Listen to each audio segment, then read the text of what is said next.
This is another recent eBay win I got. It is Skullcruncher. This is only my second ever Headmaster toy. The only one other I have is Hosehead, and he's a Headmaster Junior. This is really fun. It's not complete. I don't have the tail. I don't have the weapons.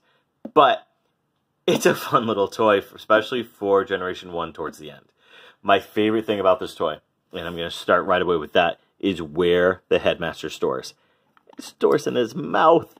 Now, I know that the Thrilling, not Thrilling 30, but I think it was Power of the Primes or Titan's Return, did something similar.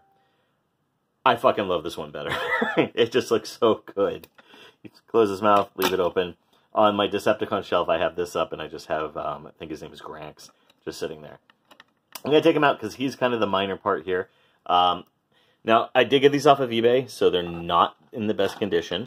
Whoever had this, before me, or a couple owners before me at least, I broke the stand I had the tripod on. Whoever had this previously hand-painted some stuff, and it kind of takes away. So let's just take a look at the crocodile mode, and he is a crocodile. If you guys follow him, are in Transformers Addicts or Autobots family, I put a picture of him and my Generation 1 Outback interacting. Literally, just so I could recreate an Australian interacting with a crocodile. I waited 30 years to do it. But yeah, so here he is. It's not much to talk about. This piece is loose, but hey, it's all good. Now, there's supposed to be a tail, and the tail has a weapon, but I haven't got that yet. It's probably going to be a couple years before I get it. So I'm going to go ahead, I'm going to transform him. I know I don't usually transform stuff on this channel, because I figure you guys want to watch somebody better who's more interesting to it, but what the hell.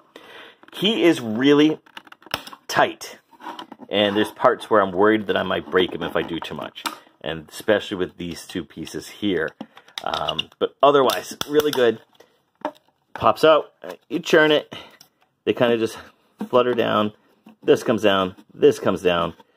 You kind of have to push the hands through. You know, one of these days I'm going to figure out what that song is I always hum when I'm doing things. Not, like I said, not much to talk about. And again, you can see that whoever previously owned it here painted it. And I had nothing to do with that. So don't yell at me. I'm not the one doing that to my figures. I remember doing that to my Star Wars figures when I was a kid. But let's go ahead and get a better shot here so I can get better in. Again, we're not looking at too much. I really wish I didn't paint that, though. I wonder if I can get rid of it. But it is what it is. It is a Headmaster, so this is a Transector if you're watching the Japanese version. Or in the American version, that's the actual robot, and then he's partnered with a Nebulon. So we're going to take a look at the said Headmaster figure here. Now, he's all the way down here. He is tiny. Let's go ahead and try to get him into shot here. I'm going to hold him up. Not really much to talk about. He's got a painted face. His arms come out about that far before they start sticking. I'm surprised that he has individual leg motion, even though they're on a single bolt. I'm really happy with that. Simple. It's a simple toy. To form the head, you take it down, you fold it down, you lift the head. Then you take the head and you stick it in, and he gets those cool little things showing his speed, strength, and intelligence. Again, not much to talk home about. The only other Headmaster I have, like I said, is Hosehead. And Hosehead doesn't get that cool feature. He just has permanent thing there. Well, I guess he does kind of do that, but it's not the same. This head can't interact with this one, whereas all the other Headmasters can interact, and only the Headmaster Juniors can interact with each other, which is kind of sad. Get Peck in there. But for a Generation 1 toy, I really like this one. His arms actually have some sort of articulation because of the way that the feet move and the elbows move.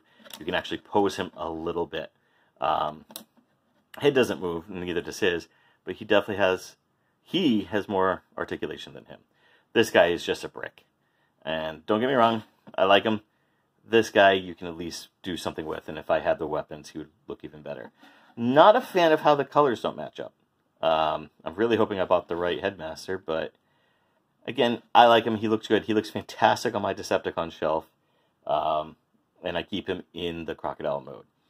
But again, it's Generation 1, so there's not really much to talk about. I mean, 5 minutes, I'm rambling as it is. So, if you're a fan of Generation 1, if you're a collector like I am, get it. If not, move on. Get the modern figure. I don't know anything about the modern figure. But that's that. Thank you for watching.